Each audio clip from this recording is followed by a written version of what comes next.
You are looking live at Pro Skate in South Brunswick, New Jersey, where the New Jersey Bandits U19 girls are getting set to take on the Lehigh Valley Phantoms in the final of 4 weekend games at the AGHF Showcase. Hi everybody, it's Joe Rizzo bringing you all the action on RizzoVision. The Bandits look to make it a perfect 4-0 as they got to 3-0 earlier in the day with a 5-1 victory over St. James, a team they played twice last weekend. So it's been a very good and productive weekend so far. And the Bandits, once again, for the second time today and the second time in the tournament, will be the home team. They have their home pink jerseys on with the black numerals, black nameplates with the bespectacled or whitish numbers, names. Black numerals are outlined in white. They have a fancy stripe with a sort of a lightning bolt at the bottom of their jerseys on the side of their black pants, and on the left and right of their socks, which are pink in the front and gray in the back and awesome all over. They wear black helmets for the skaters, white helmets for the goalies, and the goalie for this game will be Harper Keenan, number 40, as her tandem mate Lexi Riley played the earlier game. Both picked up a win yesterday. Both trying to pick up a win now today. The Phantoms have the colors that most of the Philadelphia area teams tend to have. They have like their team that most of the girls probably root for in the NHL. Their color scheme is quite similar to the Philadelphia Flyers, and their jerseys are similar as well to the Phantoms, the Flyers minor league team. They have the Phantom logo in the front. Sharp jerseys, especially when you've hit the month of October, which we have, and it's Halloween month, the colors of Halloween, but the typical colors for the Flyers and a lot of the Philly area teams. Charlotte Reeves, 31, will be the goaltender for the Phantoms, and a lot of names familiar to the play-by-play guy here over the years from the Rockets days. It seemed like the Rockets and the Phantoms played each other more than any two teams over the past few years, so a lot of familiar names, some unfamiliar, and some different jerseys as the Phantoms look to get a little depth on their bench. Gabby Rothstein on the face-off circle with Izzy Camerata and Maeve McNulty up front. Fernanda Venuto and Mandy Scott will start on defense. Underway, game 4 of the weekend. Bandits trying to make it a weekend sweep. Camerata sends it in. She took a little time off in the first game after banging into the boards hard. And fortunately, she's okay. Maybe just kept out as a little bit of a precaution. Gets down low off the point shot from Scott. McNulty was in pursuit. Phantoms will send it up, and on the brand new ice that was cleared, it is going to clear the end line for the icing, and a very, very, very late whistle there by the official that had cleared for a full second, and the whistle didn't blow immediately. So that is why you always pursue. Gabby Rothstein on the dot, Camerata in the slot, McNulty on the half boards at the far side. Mosley was the other one on the face-off. That's Morgan Mosley for the Phantoms. Comes up to the near side wall at the point. They can't get it out as Alina Martin tried to move it forward, and McNulty was able to pursue from behind. Near side wall, they battle for it. Fernandez is over there. Gabby Rothstein pulls it out, gets in close. Big save with the left pad by Charlotte Reeves. So Reeves gets on the shot board early, in terms of the save anyway. Gabby Rothstein trying to move through 3 defenders, finds a wall of them and sends it to Mandy Scott. Scott at the point, sends it down low. Reeves saw it all the way, got the quick whistle. The puck was actually loose, and the far side referee gave the whistle as it looked like Reeves was going to cover it cleanly. She did not, so the poke was not unsporting because Rothstein saw a puck wide open. Folia off the face-off picks it up. McSherry now with it in the near side corner. She's trying to move through one defender, sends it down the middle for Olivia Rothstein, who was streaking in from the left point. Picked up and fired out. It's going to be another icing off the clear by Destiny Saida, 19 in orange. The early first two shots go to the Bandits. Folia up front, McSherry in the slot.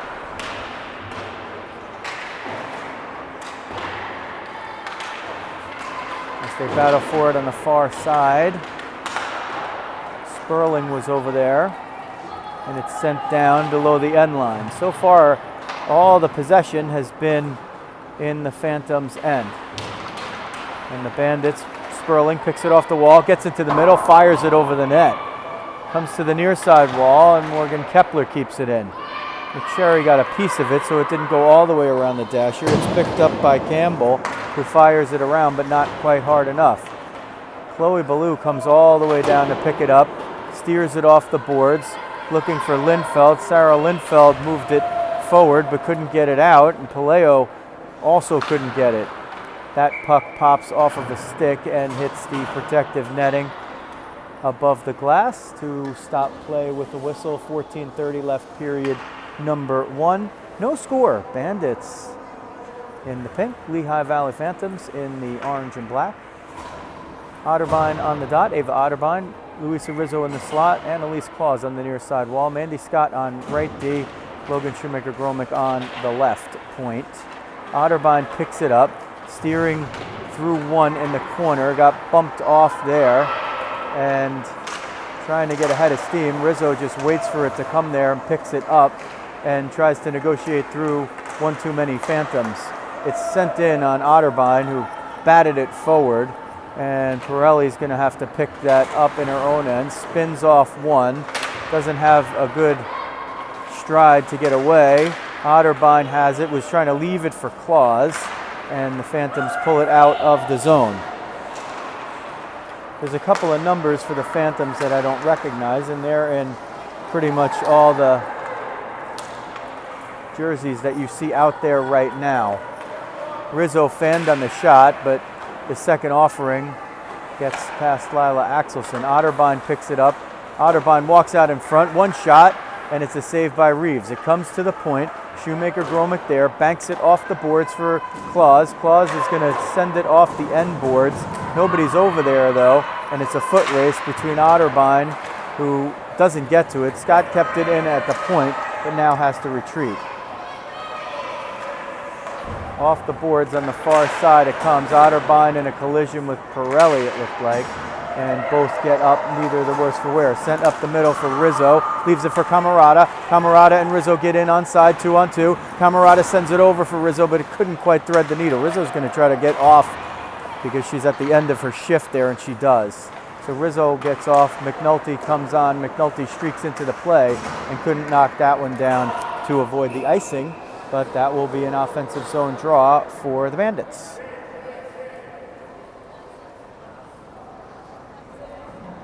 So there definitely are a few numbers there in the more plain jerseys for the Phantoms, that line that was just out there.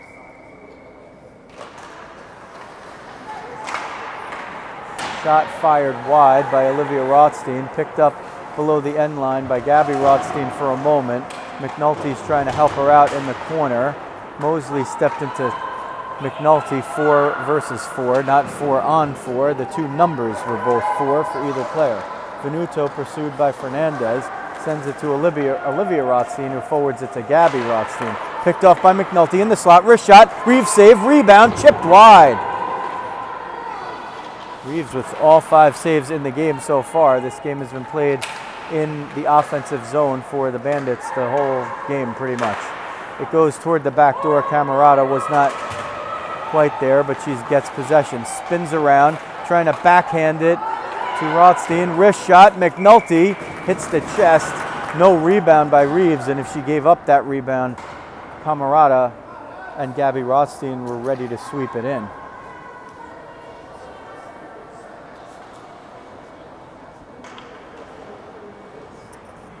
Folia on the dot. Sperling in the slot. McSherry on the near side wall. Comes to the point for Kepler. Tried to send it through traffic. Pirelli let it go as to make sure the puck wouldn't redirect at her netminder, who has 6 saves so far in less than 6 minutes of play. 11:35 left in the first period. No score from Pro Skate in South Brunswick, the NHL rink, the warmer one. Sent toward the middle, and Lindfeld got it but couldn't get it out of the zone. Chipped up now. Chloe Ballou is going to take it, 91. Ballou chips it off the boards on the far side, looking to center it. She does. It nearly found the stick of Lindfeld. Axelson keeps it in for a moment up top. McSherry helps Folia get off to the races. Folia trying to turn the corner on Pirelli. She does, gets in, and she hit the post! Julia Folia hit the right post. Charlotte Reeves might have gotten a piece of it to direct it to the post, but Folia steered all the way around, got all the way in, and the lefty hit the right post, trying to make the goalie slide across. Centering feed one time by Sperling, and Reeves covers it up. So under fire, you never know how these games are going to go. And so far, Reeves has been up to the task under waves and waves of pressure. She'll take a moment here for an equipment adjustment. She's adjusting the buckle at the bottom of her right pad. Now she'll get the catching glove on, restore the blocker to her right hand, get up into a defensive position, and watch Otterbein win the face-off to Bellin.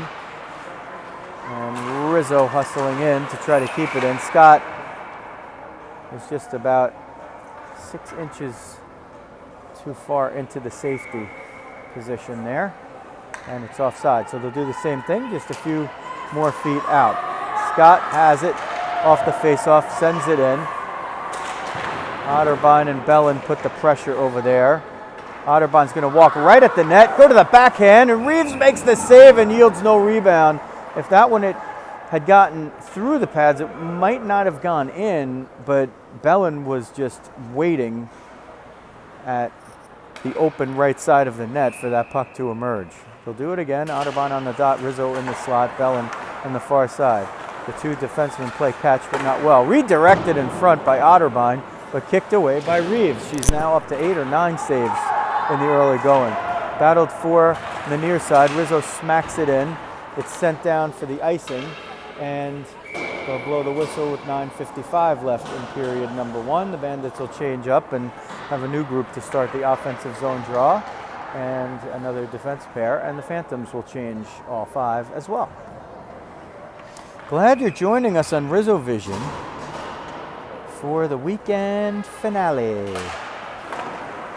Sent at the net, Rothstein, backhander, 1 save. McNulty tried to get it in front. McNulty on the wraparound, and she scores! Maeve McNulty on the wraparound from the far side to the near side.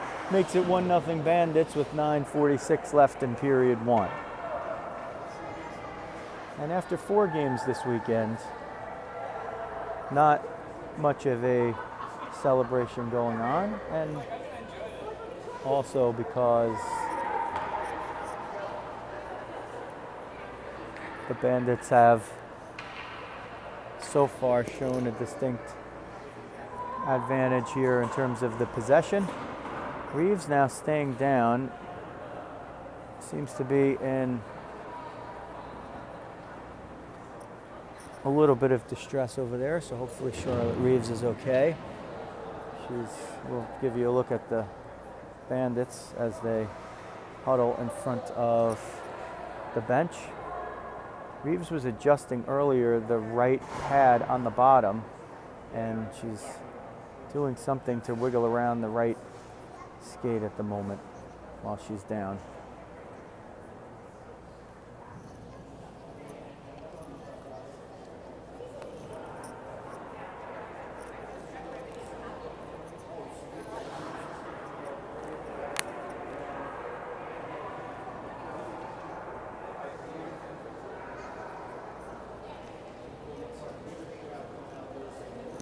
So the one thing that the parents hate is to be on camera, but in fact right now that is what they are.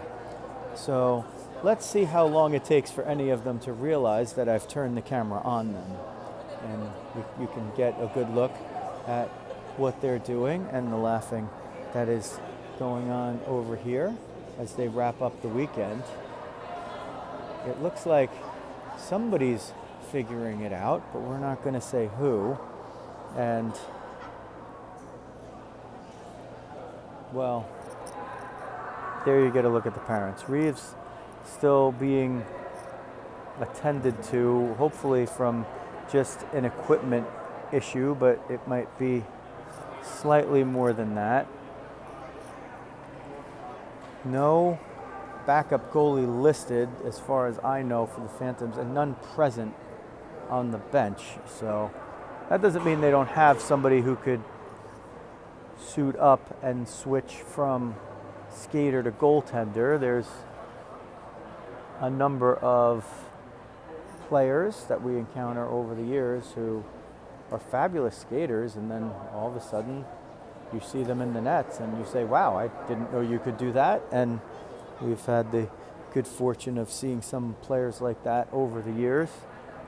Lily Latour from the Rockets comes to mind, fantastic skater, and also a very good goalie who did tremendous work last season as two Rockets goalies fell injured for about a month, and Latour stepped in and played admirably in the nets to keep what was a very good Rockets season alive and moving along until the other goalies got back healthy. For now, if you're just joining us, it's 1-0 for the Bandits as Reeves regains her feet in the net.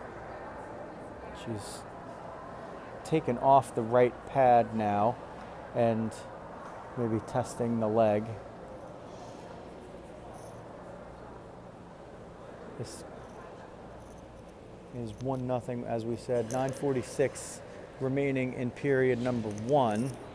And this sort of thing, the conundrum of the single goalie at these levels, or really at any level, if you don't have, like we were just talking about, a player who could jump in as a backup if needed, there's a couple of sides to it. One side is, as a goalie, you get to play basically every minute of every game, but from a team standpoint, if something unfortunate happens and the goalie gets shaken up or the goalie gets injured, you really have a lot of question marks about the rest of your season.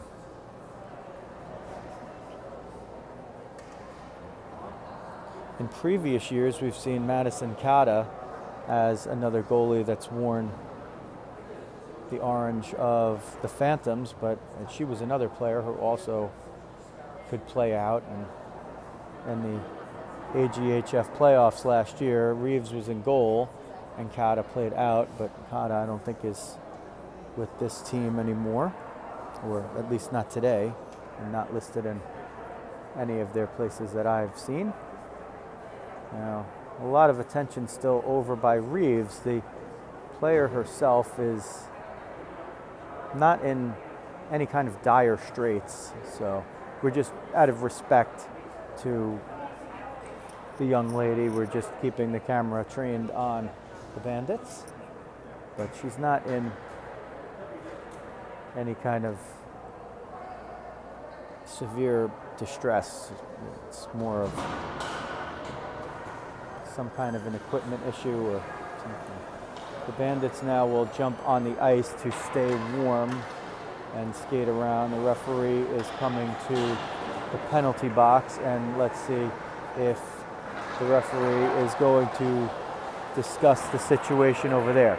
Charlotte Reeves is up. Charlotte Reeves now, we're going to give you a look at 31, is skating around and warming up, getting re-warm,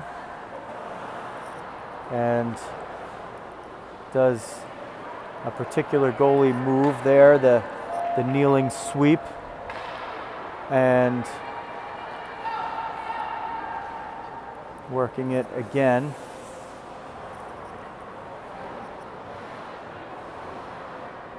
Very difficult situation because the players never like to leave the games, but particularly the goaltenders, there's just no backup plan for you, literally and figuratively.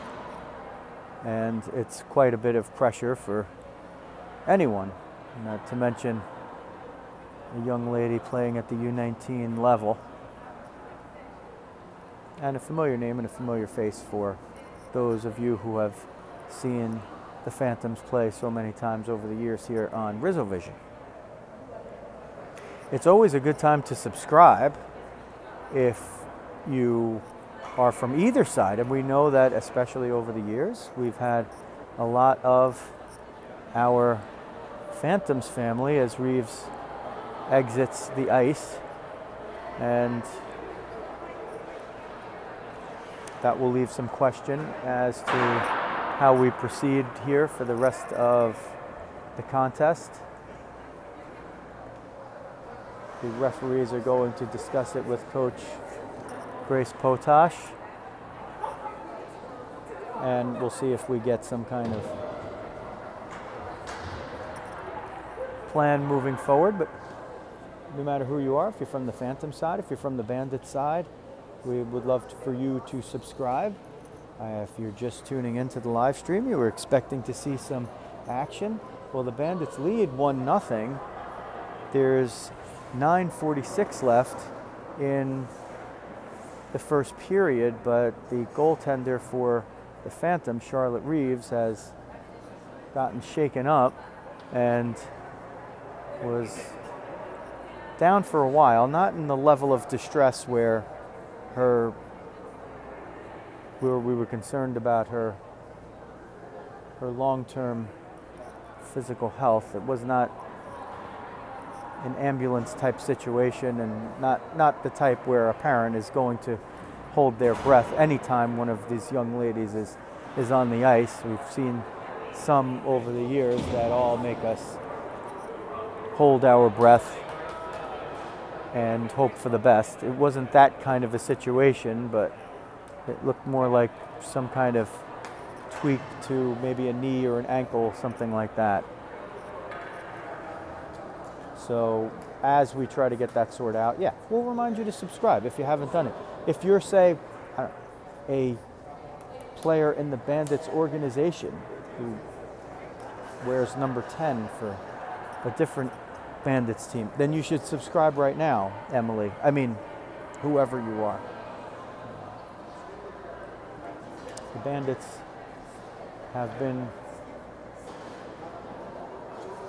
now skating back toward the bench, and let's see what is going to come of this.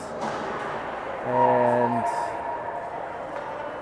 there's some hugging going on at center ice here.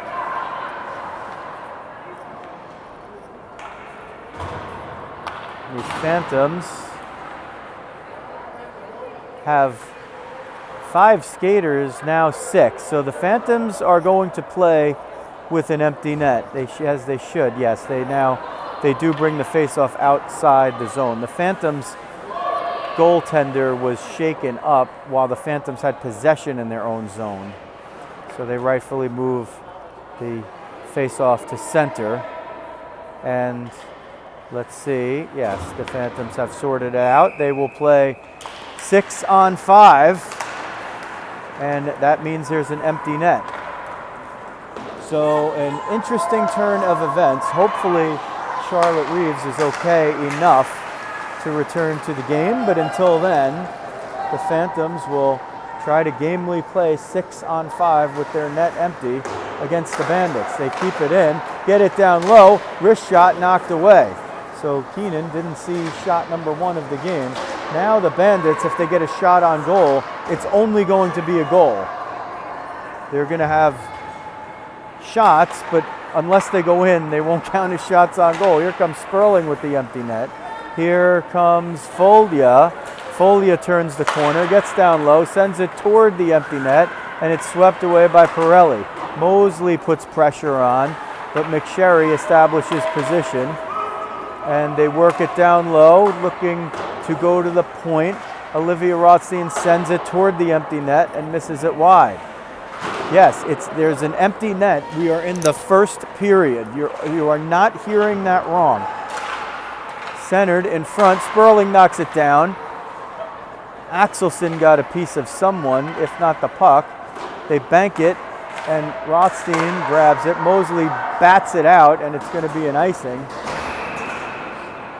So we're going to have to constantly reset you here because you're not going to believe what you're seeing.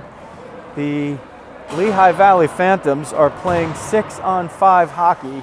It's down 1-0 in the first period with 8:21 left, and the reason is because their goaltender has left injured and they don't have a backup. Camerata grabs it in front and scores, so that'll make it 2-0. They won't even celebrate, so this is probably one of those areas where I'm always urging the girls to lead the Selly line, but Camerata almost shamefully returns to her spot at the face-off, and it's not the least bit surprising because to a girl, it's such a great group. As Camerata peels off, centers it, and the one-timer by Gabby Rothstein goes in. It's an empty net situation, and the Phantoms are playing 6-on-5. The main concern is the health of Charlotte Reeves, the goaltender, who's left, and we hope Charlotte is okay. Off the face-off, Otterbein barrels forward. Phantoms will bring it back the other way. Natalie Pirelli gets it in. Shoemaker-Gromick spins off one, chips it up the far boards. Picked up there by Saida, sends it all the way around, but Mandy Scott's the one to get it. Annalise Claus trying to power through. Mandy Scott picks it up. Rizzo peels off in the middle. Remember, 6-on-5 here for the Phantoms, down 3-0 with 7:30 left in the first period. We'll reiterate it. If you're watching for the whole time, you're going to hear it over and over because there might be some who are just tuning in. 6-on-5 for Lehigh Valley against the Bandits as Rizzo chips it up. Claus tries to get it out. Scott's going to get it towards center ice. The Bandits are not going to take pot shots at the empty net. They'll probably try to possess it and play it straight. Chloe Ballou moves into the offensive zone, but Shoemaker-Gromick picks her pocket. Ballou's still trying to get it down low. She does. Saida was there, but it goes a little too strongly for her.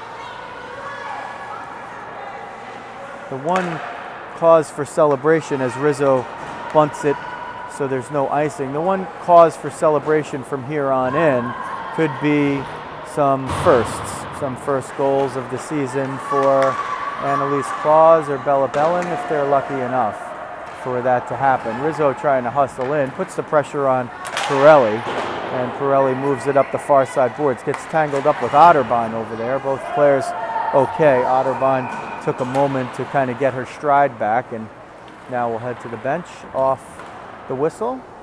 Whistle stops play with 6:18 left in period number 1. Bandits 3, Lehigh Valley Phantoms nothing. Yes, I said period 1, and you're looking at an empty net. If you have questions about that, you can put them in the comments, and I'll try to answer them as we go along.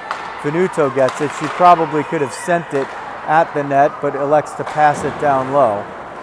McSherry will possess it behind the end line, take a spin, has Foglia in front. Venuto has it now. Fernando looking, sends it back for McSherry. Mia will go toward the net for a moment, but then elect to pass. There is sporting hockey happening right now. Wraparound, doesn't connect. No netminder in there. Sperling fires it off of a skate. It's off another skate and cleared off the end line. So the Phantoms gamely just doing whatever they possibly can to hang in there, hoping maybe that their goaltender will reemerge from the locker room and bolster them. But in the meantime, Sperling puts one in. So 4-0 now for the Bandits. 5:15 left in the first.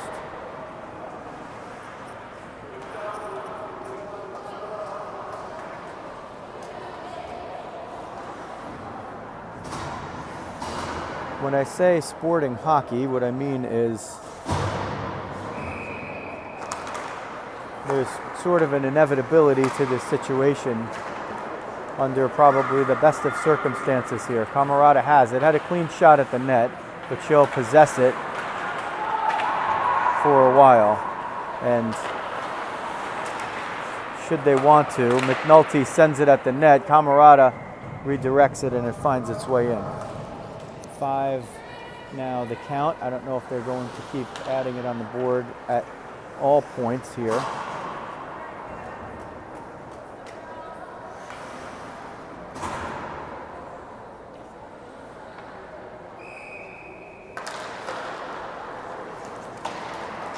Camarada gets it off the face-off and dumps it in. Gets to the point. Shoemaker-Gromick sends it at the net. It's kicked wide. Rothstein sends it through the crease now to the near side corner. Sent toward the net now. Goes wide. Rothstein picks it up, sends it off the outside of the net. They battle for it along the corner on the far side.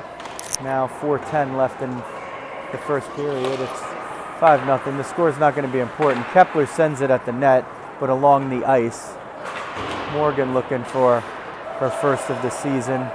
That might be in the works at some point. There could be some things going on later, like position changes and maybe line mix-ups or things like that, but not yet here for the first period. Shoemaker-Gromick will fire it at the net and hit the post on the left side. Kepler will send it at the net and put it in. So that one will be Kepler's first as a Bandit. Not the way that probably she wanted to celebrate it, but a milestone nonetheless for Morgan Kepler, number 5.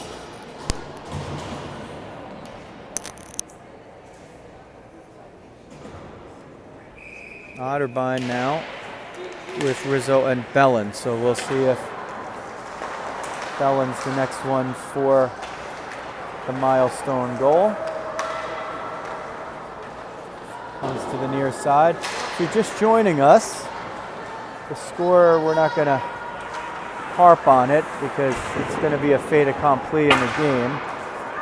But Charlotte Reeves, the goaltender for the Lehigh Valley Phantoms, fell injured. They don't have a backup. They don't have a player to dress to come in as Ballou gets hooked over there. Probably should have called the penalty. Rizzo gets it, sends it for Bellin. Bellin is up front and Bellin scores. So now Rizzo will give her the little tap over there, and very, very clearly they were trying to set up Bella Bellin to get her first goal as a Bandit. So number 46, again, not the way she drew it up, but the milestone is in order. So congratulations, Bella. They all count. They don't have to be created equally. Mia McSherry off the face-off pulls through a couple. And even with the 6-on-5 skater advantage, the Phantoms are having difficulty establishing possession at any point in the ice. So from that standpoint, what do you glean from that? Well, certainly the Bandits came ready to play, and a fear by a coach is that in any game where you take your foot off the gas, you risk that becoming quote-unquote a thing. So That's clearly not going to become a thing as Sperling enters the zone on the far side, centers it.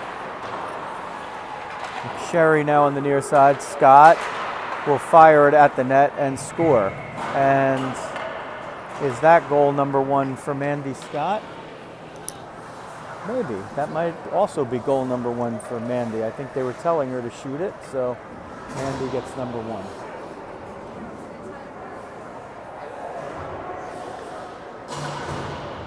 Ironically, there was a recent game here as Otterbahn comes down, sends it off the post. I don't know, if Ava was trying to do that 100 times, she would hit the post once, and that was probably the time. Bellin with it, fired up and out. They're going to fight for it there. Kepler will send it all the way across. Rizzo's going to pick it up. Rizzo will skate it through a couple over there, and the Phantoms try to move it up and out. Sent at the net, knocked away by Emma Paleo. Now on the near side wall, Lila Axelson fires it up. It hit somebody. Keenan's going to play it to avoid the icing. Again, let the clock keep moving over there. Moves up by Olivia Rothstein to Otterbahn for Rizzo. Rizzo barrels through 3, leaves it for Bellin, and now Bellin's got 2. So Bella Bellin went from none to 2. And there's 33.4 seconds left in the first period. The line mix-up has started, and Annalise Claus will take a shift at center. Taking a face-off there. And Gabby Rothstein switches to wing, along with Isabel Camarada. Yes, I used the full name for once. For the first time in 3 or 4 years of doing her games, I did. Gabby Rothstein has it in the center. Now they're trying to set up Claus to get her first of the season. Camarada will get through a couple, bring it into the offensive zone, and dump it with the backhand. Gabby Rothstein will try to chase down Mosley as the period expires. So we'll give you a complete recap of what's going on. The score and time usually come together, but mostly you're just going to hear about the time from here on in because the score has been decided and there's no reason to worry about exactly quite what it is. But early in this game, Charlotte Reeves, the goaltender for the Lehigh Valley Phantoms, got injured. They don't have a backup. They don't have another player to dress in the goalie equipment. So they elected, rather than to just forfeit the game, to play it 6-on-5. The Bandits at some point, shortly thereafter, they're playing hard for possession. They're not depositing the pucks immediately into the empty net, but they've clearly made an effort here to get the milestone goals for the players on the team into the books. So Morgan Kepler has one, Mandy Scott has one, Bella Bellin has 2 after having none. And Annalise Claus is next. The Phantoms, looks like they brought a few extra players here to round out their roster and give them a little bit of depth for this game. But so far, even with the 6-on-5 advantage in skaters, they haven't been able to muster an official shot on goal on Harper Keenan. So Harper's duty thus far really has been she hustled out to touch up the puck before it would be an icing, and there's just not too much for her to do so far, but we'll see how that progresses here. There's a few familiar names on the Phantoms, certainly a bunch that I've watched put pucks in the net before. Lucy Fernandez, Chloe Ballou, Sarah Lindfeld, Lila Axelson, Morgan Mosley, Natalie Pirelli. A lot of familiar names there and some very solid players on the Lehigh Valley squad. So they have a long discussion now. Assistant coach Grace Potash has the charges gathered round her.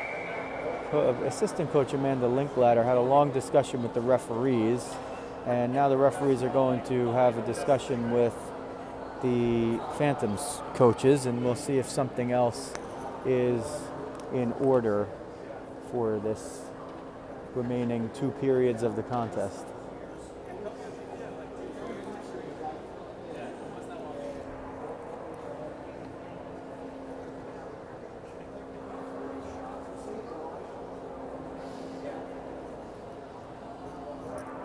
We've had certainly more intriguing games from a hockey standpoint, but from a curiosity standpoint, this one sure has me riveted.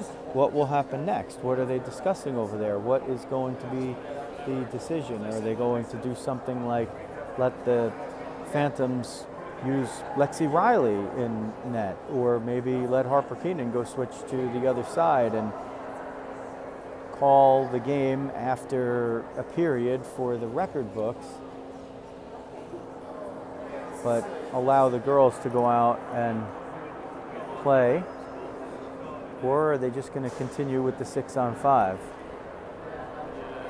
I'm not sure if Reeves has left the building, but she might have during the course of play. So. And at this point, if the young lady feels injured, this probably would not be the game to try to reemerge to save your team. So.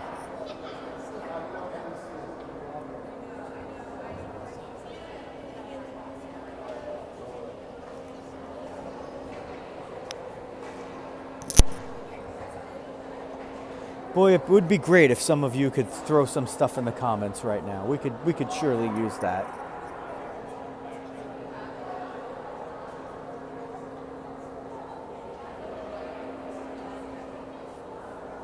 So if you just can't quite get enough of RizzoVision, then you might want to check out a podcast called Diamond Diehards. We have a great Facebook group. It's myself, the dog Jeff Healy, and Aaron Mulligan hosting a show that is mostly about baseball, but we do some different interviews and other kinds of content that you might be interested in. Like having on a podiatric surgeon to talk about Aaron Rodgers' Achilles tear and Aaron Judge's toe injury, or other cool guests. But Diamond Diehards is a pretty cool podcast, and if you like to hear this voice, you'll maybe like that podcast as well, so go check that out. youtube.com/@DiamondDiehards. Another one you could subscribe to. Again, free. Hit the alerts button. We go live on our Facebook group there. Not usually on YouTube, but on the Facebook group, yes. So, still a discussion, and the comments are starting to flow in, which means that I can actually put my glasses on to read them.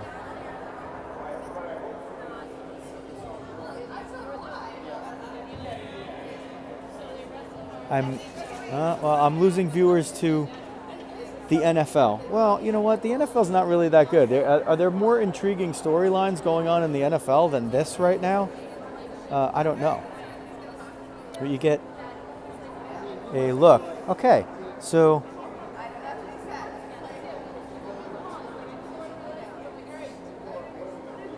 we have some good comments in there. Okay, so Cindy Sperling comments, what did I miss? I just landed. Well, hopefully your arms are not too tired if you've just flown in, Cindy.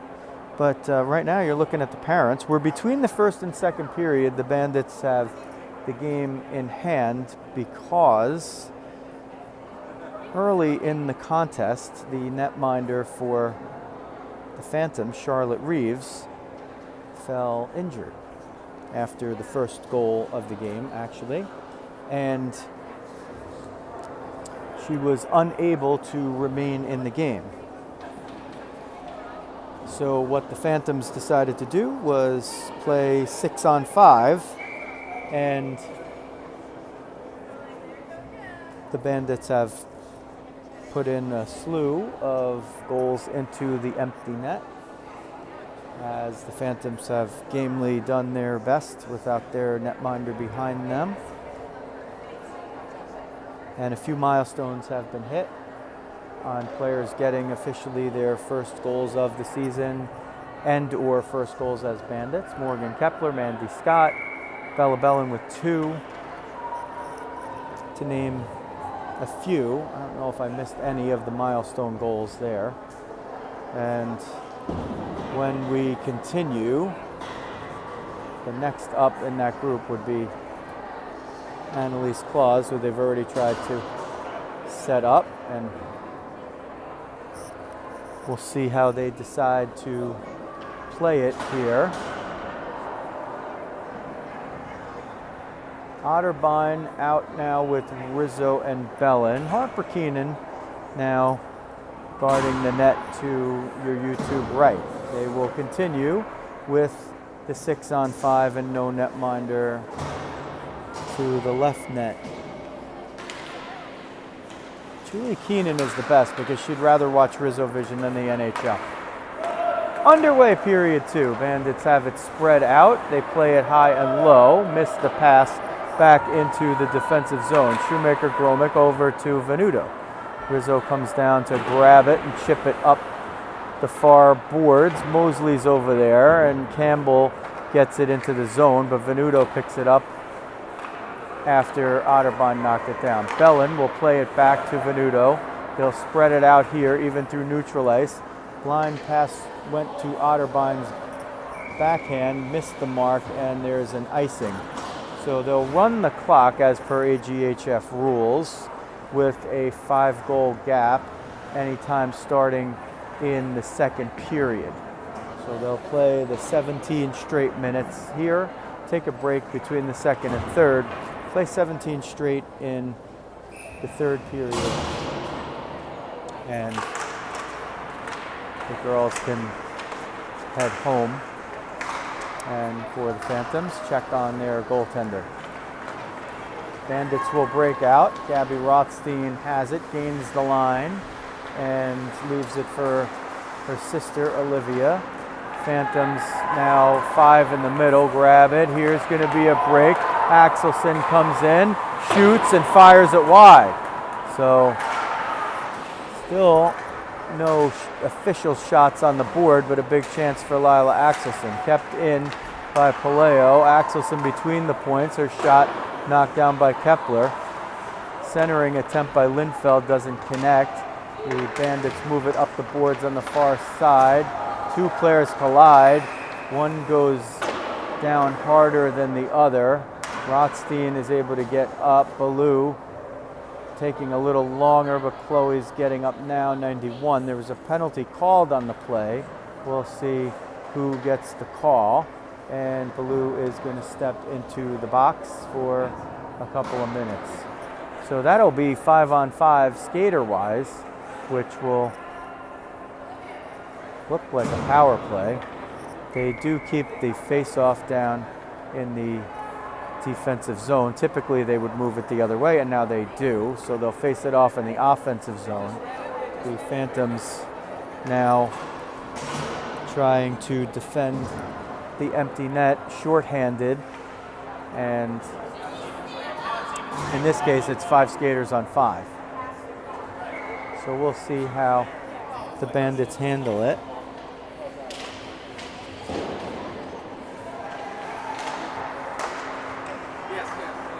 They'll try to probably work it around for some possession. They move it to the point. Scott has it. Now shifted back by McSherry. They're going to play something like the old North Carolina basketball 4 corners here, are the Bandits.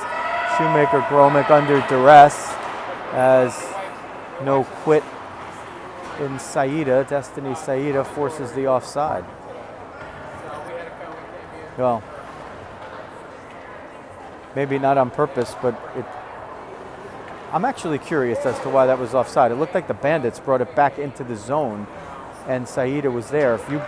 If the team brings the puck back into their own defensive zone, an offensive player is allowed to be there. So that sort of caught me as curious, but it's not the NHL, folks, and there are not NHL announcers, there are not NHL refs, and there are not NHL players. Bella Bellin picks it up off the wall on the far side, sends it to Luisa Rizzo, who's going to gain the line of center, chip it forward with the backhand. Campbell picks it up, picked off by Bellin. Bellin will skate it around the net. Maybe thought about firing it into the net and would have given her a hat trick. Olivia Rothstein sends it at the net. It's loose in front. Otterbein has it, elects to not shoot. Olivia Rothstein with it now, walking it at the net, and she scores. So is that number 1 for Olivia Rothstein? Maybe. I wonder how he's making this interesting. 5-goal gap.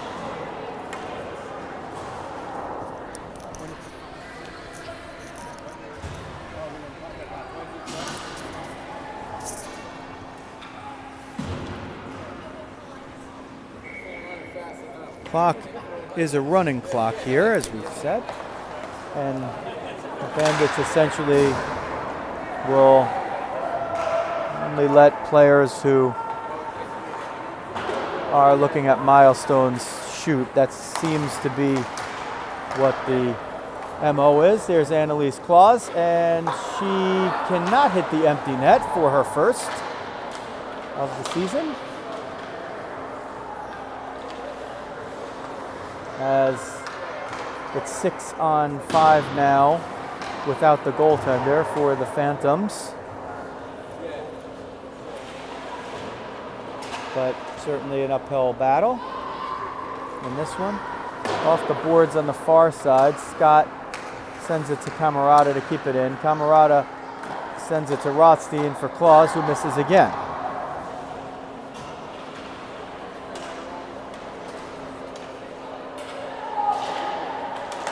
The running clock is now at 10:53 of period number 2. Chipped forward, Campbell and Kepler. Shot on goal, it's under the left pad of Harper Keenan, and Harper makes her first save of the game. And that one almost found its way in. Keenan hasn't had to do much. Went out to play a few pucks, but that was about it. Shot number 1. Bandits at this point can't get shots on goal unless they go into the net. A shot on goal is either when you score or when a puck that was going into the net is stopped by a goaltender. Luisa Rizzo's had legs today in both games. She's going to skate in and not look at that empty net for a shot. Bellin comes back to her. Bellin now in the corner. It comes to the point. Shoemaker Gromick has it. Sends it down low for Otterbein. Otterbein will send it to Venuto at the point. Jumping into the lane is Pirelli. Natalie Pirelli gets it knocked down. Otterbein will gain the zone. still battling with it, still battling Otterbein, looking to get to somebody at the point. Has it 1-on-2, sends it between the points. Shoemaker Gromick has it, sends it down for Bellin. Bellin sends it toward the near side wall. Otterbein will exchange spots with Venuto. Venuto will send it deep. Rizzo will pursue, knock away the pass. It was going right in front to Bellin, but Pirelli picked it up. Sent up the middle by Ballou, Evergame 91, Chloe Ballou. Otterbein has it, Bandits change. Otterbein will skate it up to the point for Venuto, who will exchange places for a moment. And Ballou's gonna take it out of the zone, and the Bandits will give her no quarter. Venuto will chip it in and stay at center, allowing Sperling to pursue it. Clock running. Game score not important. Sticks getting high there between. Here comes Ballou. Backhand. Keenan with the save with the glove. And save number 2. So what we were saying before is the Bandits can't get any more shots on goal except for the ones that go in the net. When the net is empty, the only shot on goal you can achieve is a goal, because a goaltender needs to be in there to stop it. That's the rule of a shot on goal, is the puck would have gone into the net if the goaltender didn't do something to make it not happen. Keenan with another save off the face-off. So Keenan getting at least a little work in there, not as much as Lexi Riley got against St. James earlier in the day, or as much as Harper got yesterday. But the effervescent number 40 still staying sharp. No matter what the score is, a goalie always wants the clean sheet. That part doesn't change. Scorers also want to score, but there's some point, which we found early in this game, where you're only looking for milestones. And just one more to hit as they wave off the icing smartly. Keep play going. Only looking to hit milestones here. One more to go, and that's Annalise Claus. She's had a few shots at the empty net. Hasn't converted yet. And if and when she does, that might be the last time we see the Bandits take a shot at it. Until then, they'll work on some possession and work on some defense. And there's Claus, and she does get it. So Annalise Claus gets number 1 of the season. 6:23 left, period number 2 for the record.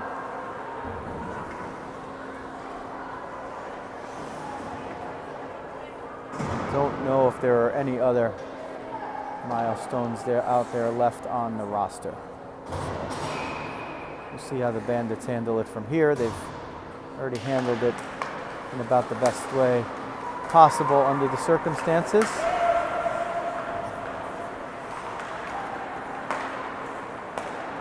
Just quite fortunate to have some wonderful players here today on their team to play hockey.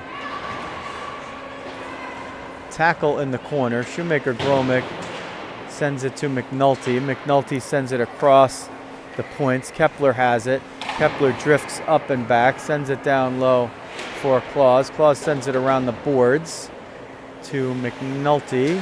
Shoemaker Gromick and McNulty play catch. McNulty spins off. Campbell fights her for the puck. Phantoms pick it up, send it forward. Fernandez chips it out of the zone. Kepler grabs it there. Shoemaker Gromick has it as well. McNulty grabs it as the Bandits change.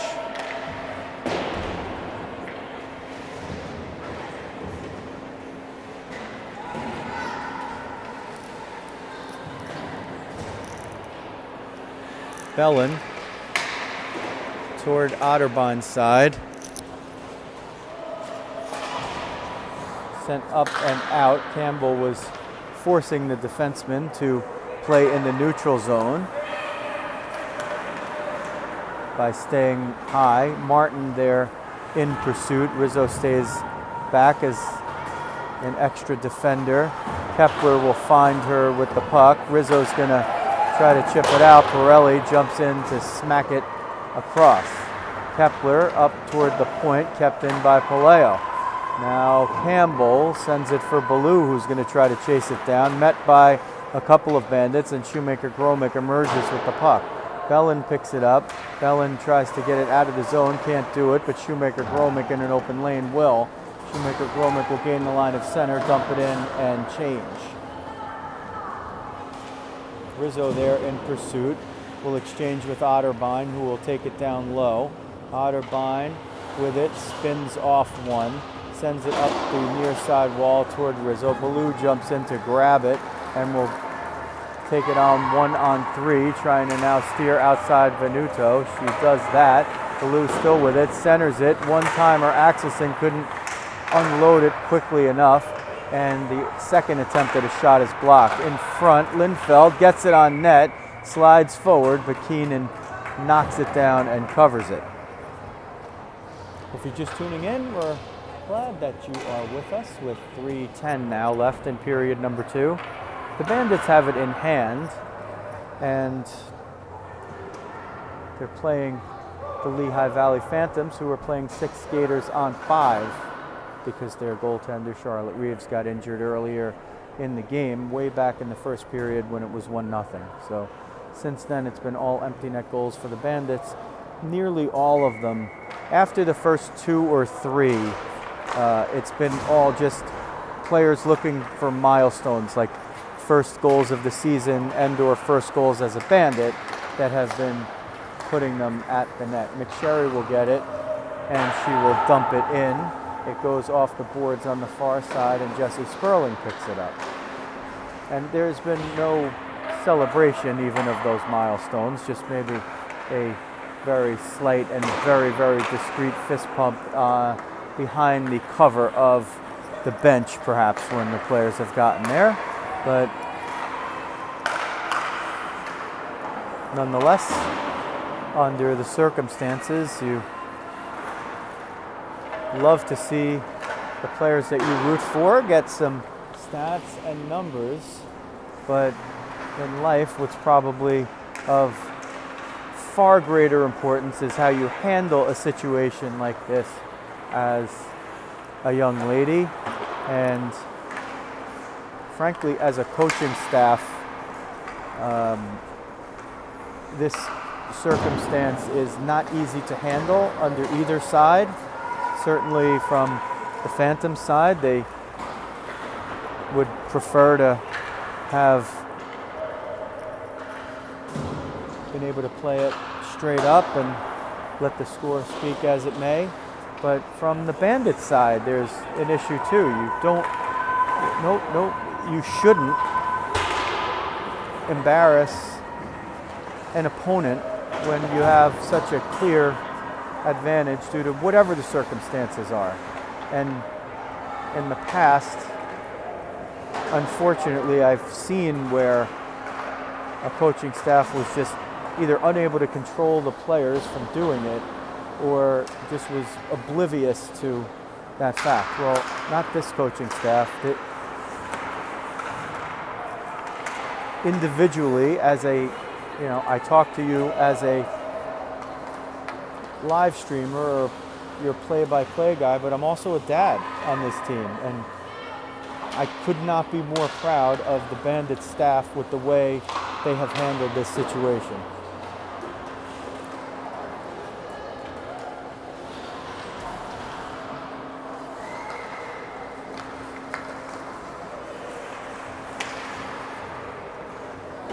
The final moments of period 2 tick down.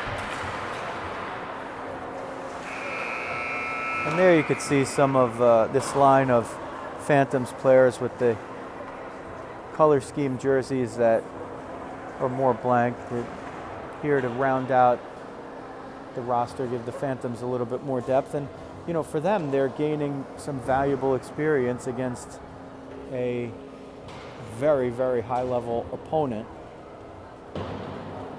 And for some of the players on the Bandits, well, what do they have to gain from it? Well, there's not all players play the same amount of time out there. And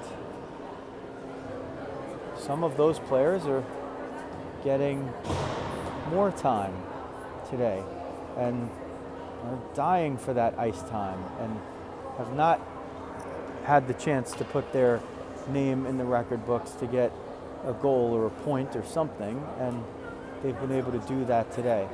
So a few things accomplished. But the most important thing is the coaching staff, Grace Potash, the head coach, Amanda Linklater, and Tim Kepler are displaying sportsmanship at a championship level. That's something to be very proud of for particularly this staff, these parents, the girls, and the organization.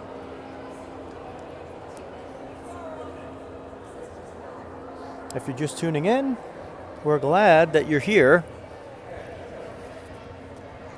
but you might need a little bit of an explanation as to what's going on. The Phantoms had their goaltender injured early in the game. They don't have a backup netminder to Charlotte Reeves. As such, they've played without a goaltender 6-on-5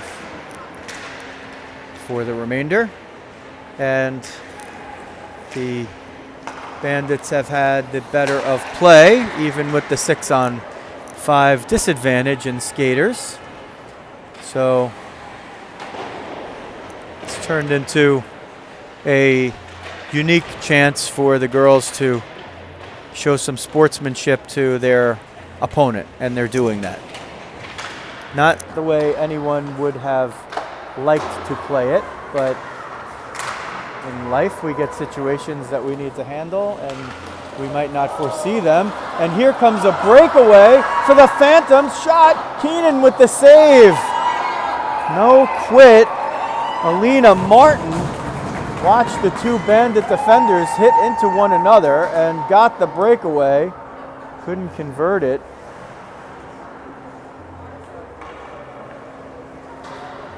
And, well, no, there was a goal. How did I miss the goal? Okay. I completely missed a goal. Did I? There's a goal on the board. I thought I was watching it. I don't know if and how the puck went into the net. This is literally my worst moment as a broadcaster, and you all got to hear it. So hopefully there's not too many of you out there. We might have to just delete this video. So somehow the puck went into the net. I didn't see it go in, but I guess it was Alina Martin that scored on the breakaway. So now 1 for the Phantoms. There's an 11 on the board for the Bandits if you're interested.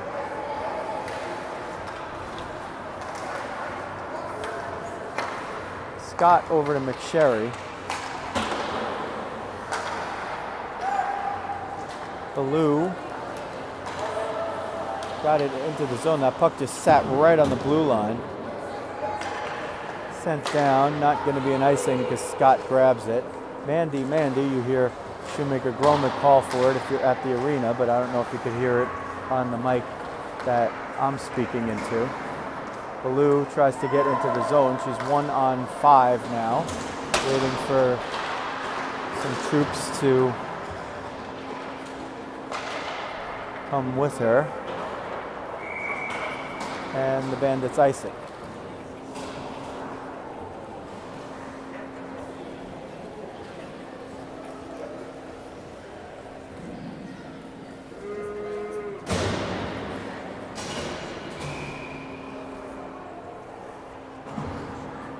Defensive zone draw. The clock runs. AGHF rules, I believe, are when there's a 5-goal gap, anytime after the start of the second period, they just do a running clock. We have that gap now for a while. We've had that gap since the first period. chipped forward by Gabby Rothstein. Kaleo was there. Campbell came through. McNulty's going to break in, leave the puck for Gabby Rothstein, who walks into it and sends it around the end boards.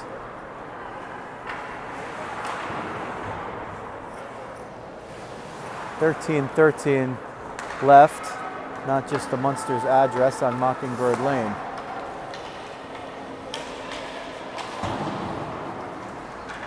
Gabby Rothstein has it, skates into the offensive zone, will fire it off the end boards, and Annalise Claus comes out the other side to get it and play catch. Gabby Rothstein with it, could fire it anytime she wants to, but passes to McNulty, and it goes offside.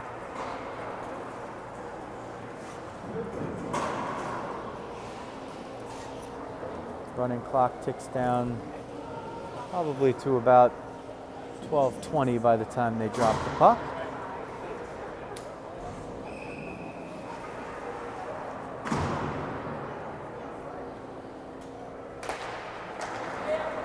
Kepler off the face-off sends it in. There's still things to be done in a game like this. You work on your face-off plays and you work on your team defense for sure. As Campbell rushes down. Kepler did not trip her. She just lost the edge as she was skating through. But still hustling is Campbell, Abigail Campbell.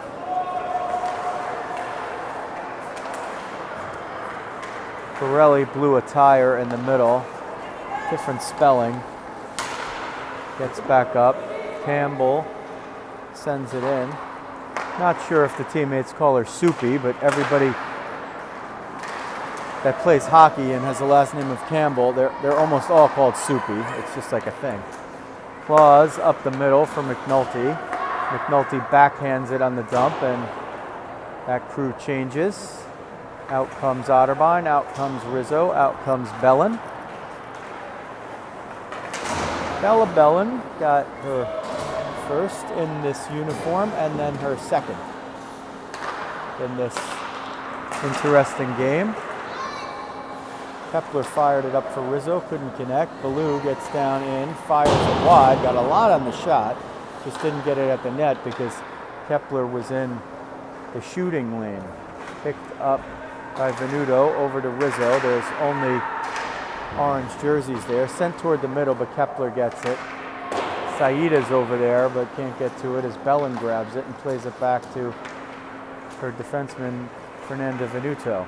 We didn't even mention that most of the players here between games took a stop at Top Golf.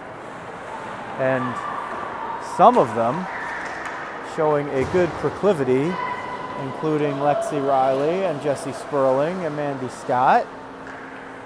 They looked good from what I saw. Fernanda Venuto, the lefty. Julia Folia. Folia shoots left-handed, but she plays golf right-handed. So they had a great time at Top Golf. I picked up the 7-iron and swung the club for the first time in about, like, I don't know, a lot of years. Just a few shots, though. Not too many. And, you know, nobody cares. Nobody cares. Rizzo dumps it in, peels away for a change. Bellin 1-on-5 in pursuit. Otterbein knocked it down at the blue line. And Shoemaker Gromick picks it up. Scott, Shoemaker Gromick, and Sperling play catch in their own zone. Now looking in slow motion, Shoemaker Gromick dumps it in, making sure not to have that dump be on the net. Sometimes the players can't help it. It comes all the way back to Venuto. Fernanda's got to work on that slice. Fernanda says that the person, the slice is an issue. Coach says we got to fix that slice. Fernanda hasn't fixed it yet. Kepler to Venuto, looking up the middle for Folia. Folia sends it in. McSherry's going to be the first one to chase it down. Some of these girls just don't have a a gear other than top gear, so it's interesting to see how they've had to do that. And sometimes a game like this will teach patience where other games or situations or practices do not. Kepler now with Folia. Folia backhands it to Sperling. Sperling will walk it behind the end line for McSherry, and they'll just send it around the horn. Canuto sends it down. This is about accuracy and possession. These lessons might not mean anything, but this situation might end up teaching players on both ends a little something at some point. Borelli grabs it, fires it up, can't get it out. Sperling has it now as we tick to 7:50 remaining on the running clock. If you're just tuning in, there's been an empty net situation since it was 1-0 for the Bandits early in the game as the Phantoms netminder fell injured. They don't have a backup, they don't have a player to dress to replace Charlotte Reeves in that position, and they elected to play 6-on-5. The Bandits have managed the situation as well as you could. They got some milestone goals, and they made sure to play respectfully to their opponents.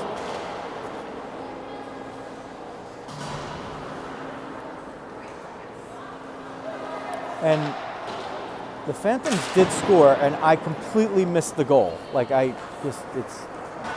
So I got to get dinged for that one. Claus. Camarada will pick that one up. Camarada to Gabby Rothstein. Back to Camarada. Fake to the point. Fernandez was in pursuit over there. Scott has it there. Attempted breakaway again by Martin. We're giving her credit for the goal.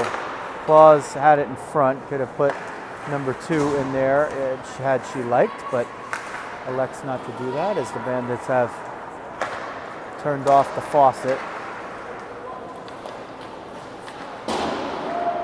Rightfully so. Chip down in as we play the final 6 minutes of running time. And then it's time to jump in the cars and lament about a weekend done well in which the Bandits have gone 4-0. The AGHF Showcase was good to them. Rizzo picks it up, tries to dangle through 1 or 2. Scott now in the defensive end up to Camarada. Camarada and Rizzo, the old Rockets line mates, get half of a shift together on the change. Bandits just have 3 out there, now a 4th, now a 5th as Bellin and Otterbein jump on. Chipped up by Scott, but not where she wanted to. Rizzo picked it up anyway. Otterbein's going to grab it in the middle, send it for Bellin. Bellin's going to hit the brakes and play it backward for Shoemaker-Gromick, who's going to skate to center, dump it in, and let Otterbein and Rizzo chase with Bellin trailing. Bumping along the boards on the far side and bumping between Rizzo and Otterbein. It was fun when those two used to wear 13 on their other teams and go toe-to-toe and bump all the time. They always seem to find each other. Now they're line mates for a lot of the first month of the season as we're into October hockey. Ballou gets in down low, shot, Keenan save, and keeps it out. Linfeld knocked away by Rizzo, and Rizzo has the breakaway, and she'll just get to center and dump it in. Another play that you'd like to practice. Block a shot, get behind the defense. So in a typical game situation, Luisa Rizzo would have had a breakaway and would have hit the Jets. In this game, she did the fundamental play, got to center ice and dumped in the puck and got off for a change. 3:41 left now Running clock.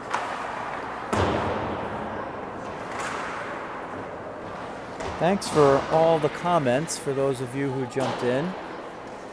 If you're looking for the standings, I think you go to the AGHF website. You can find standings there. I don't know how often they're updated or how they update them. Icing will be negated by Harper Keenan coming out, so that's not something that you often see. But that might give us a moment to explain a little further that rule. So when you send the puck down from behind the center line and it crosses the end line without being touched, it's icing and the faceoff goes back to the offending team's zone. A way to negate that is if a player touches it, but typically the only player that would be even close to doing it is the goalie, because if there's another player available to touch it and they don't, they would wave off the icing. So in almost all occasions, the goalies will let that puck go down, and this is one of the cases where not. So Keenan goes out to play it to negate the icing and keep play moving as well as the clock. The clock is moving regardless. Play can stop with a moving clock. So on a rare occasion, a team might notice that when their opponent is icing the puck, that they give up on the play and head toward their bench, because typically teams often change at the whistle after an icing. Well, if you've scouted your opponent and you see that they might have a tendency to head to the bench before the icing has been completed, and you have a goalie that can handle the puck, that goalie might sprint out, touch the puck, and play a long pass to see if they can send a player in against an unsuspecting opponent. It does not happen very often. It doesn't even usually happen at the NHL level, because teams are so keen and aware of all of those situations. But at these levels, it's possible. You have some goalies that can really handle the puck, and you have some players that are very, very aware. Claus through the middle, lost it. Blue is going to send it down. Keenan's going to play it, so there's no icing. And we're into the final 50 seconds of the contest. Claus will gain it at center, chip it forward for Gabby Rothstein. Rothstein turns the corner. She's with McNulty and Claus. They're all just looking at the clock at this point. And the Phantoms have let the Bandits have the possession in this case, taking time to ice it. Keenan comes down to play it, but didn't get it before it went over the line. There's 15 seconds left. The clock is running. That's going to expire it. There's not going to be another face-off. The teams will meet at center and they'll shake hands officially with a buzzer. The referees are going through the motions, but that's not going to happen. They'll finish this one. For the record, it'll go down as 11-1, 10 empty net goals, however. So whoever got the second was going to get the game winner for the Bandits, the silliest, I guess, game winner that you'll find. Well, that's going to wrap it up. 4 wins in 4 games over the weekend for the Bandits. They'll be on Long Island next weekend. You might hear a different voice on RizzoVision. It's very possible that you will, but that's still to be determined. They play just one, I believe, on each of the next 2 weekends. So after the 4-game weekend, they'll get a little bit of a break, and so will the parents, and then we'll start to get into some more tournaments and maybe some travel and things like that. But for now, they make it a successful excursion and a winning entry into the month of October hockey. October hockey is a very key month. You get a chance to exhibit some of what you've learned building your team together, and on top of that, you begin to execute, and some roles can very often become more and more clear, and responsibilities as well. especially for a new unit such as the Bandits. They've just been put together. A couple of cluster groups of girls that have been familiar with one another, but wholly new at the U19 AA level this season for the rising organization of girls hockey that is showing success at many, many, many levels already. We'll give you a look at the coaching staff. Grace Potash leads the way off the ice. Tim Kepler and Amanda Linklater. Kudos to them for the way they handled this game today. If you like what you see, hit the subscribe button and the alerts button, and every time we go live or update content, you will know about it. And we don't care which side you're from. We just like you to support our girls.